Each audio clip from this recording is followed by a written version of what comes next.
Ibu, umat yang terkasih dalam Tuhan, Shalom. Shalom.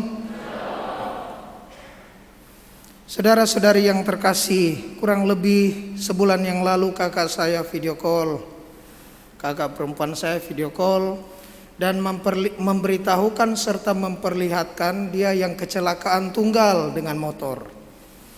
Ini habis,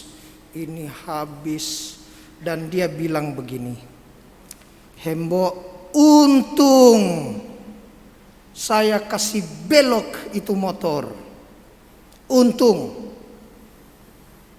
Untung saya cepat-cepat menjatuhkan itu motor dengan diri saya. Kalau tidak, saya tabrak pagar beton sekolah.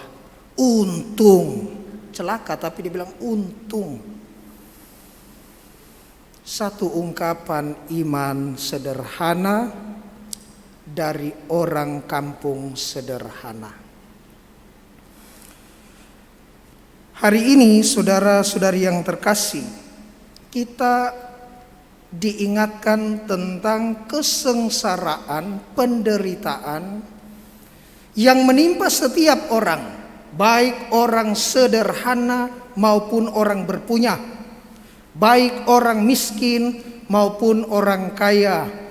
Dan dalam bacaan yang kedua tadi, kita diingatkan juga bahwa orang-orang kaya di zaman perjanjian lama seringkali mengandalkan kekayaan dan kalau bisa menghindari penderitaan dan sengsara dengan kekayaannya.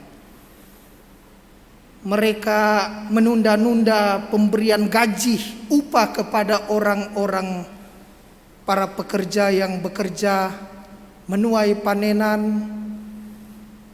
Mereka suka berfoya-foya, dikatakan dalam bacaan yang kedua. Hai kamu orang-orang kaya, menangis dan merataplah atas sengsara yang akan menimpa kamu. Kekayaanmu sudah membusuk dan pakaianmu sudah dimakan ngengat. Emas dan perakmu sudah berkarat, dan karatnya akan menjadi kesaksian terhadap kamu dan akan memakan dagingmu seperti api. Kamu telah mengumpulkan harta pada hari-hari yang sedang berakhir. Sesungguhnya telah kudengar teriakan besar karena kamu telah menahan upah para buruh yang telah menuai hasil ladangmu. Satu gambaran, satu peristiwa di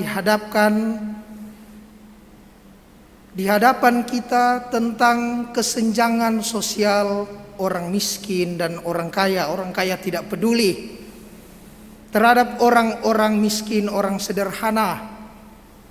Dan serentak dalam Injil, Yesus mengajarkan kita, mengingatkan kita akan satu hal yang biasa dan bisa dilakukan justru kebanyakan oleh orang-orang sederhana. Apa itu? Memberi secangkir air.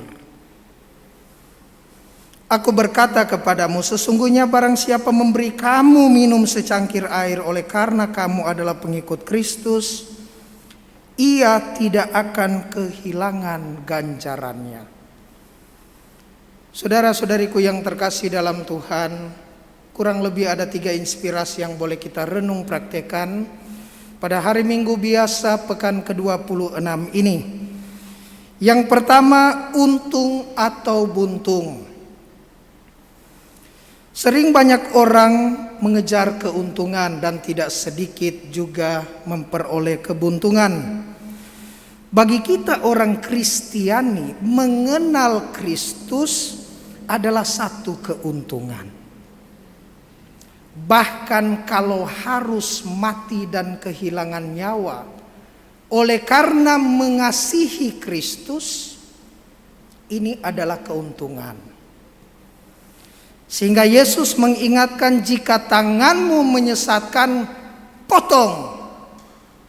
Lebih baik bagimu buntung tetapi selamat daripada dua-duanya masuk ke dalam kebinasaan. Kalau sesat,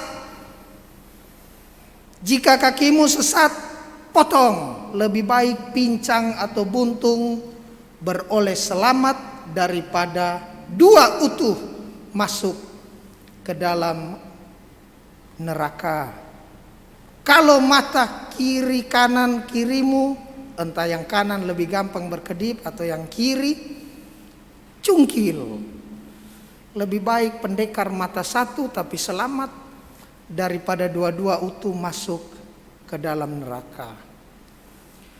Bapak Ibu, mati oleh Kristus bukan pergi berperang. Jangan salah tafsir. Saya pengikut Kristus dan Tuhan bilang saya mati memberikan nyawa, saya memperoleh nyawa. Tidak. Perang yang sesungguhnya perang melawan diri sendiri. Perang untuk mengalahkan diri sendiri.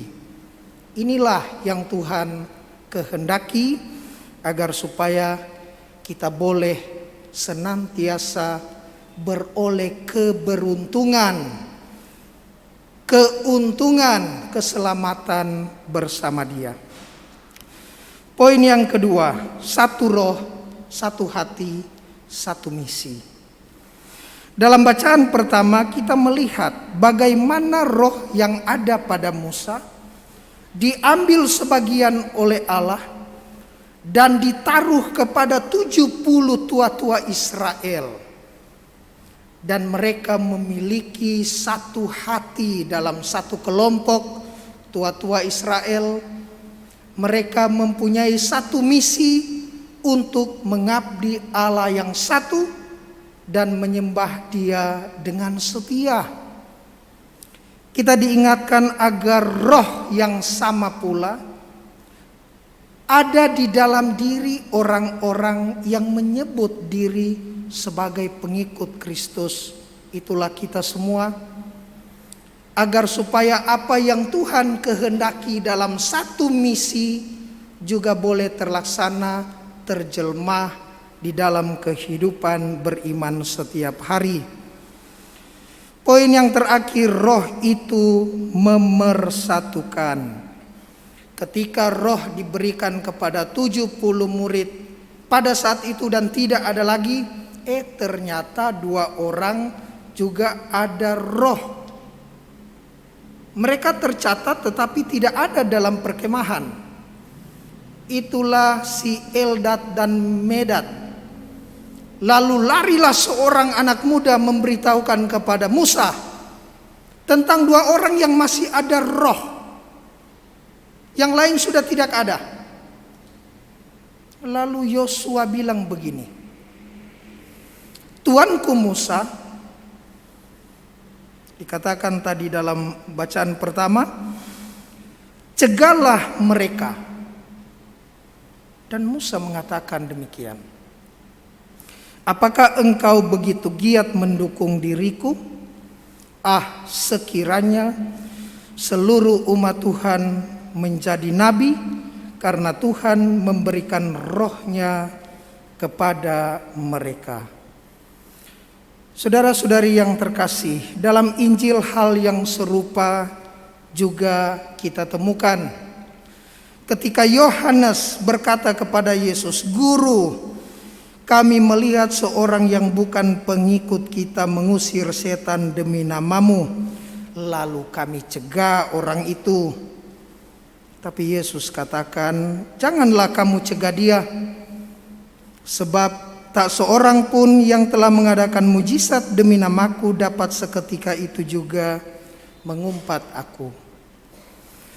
Saudara-saudariku yang terkasih, kadangkala karena mereka bukan kita, maka mereka bukan di pihak kita.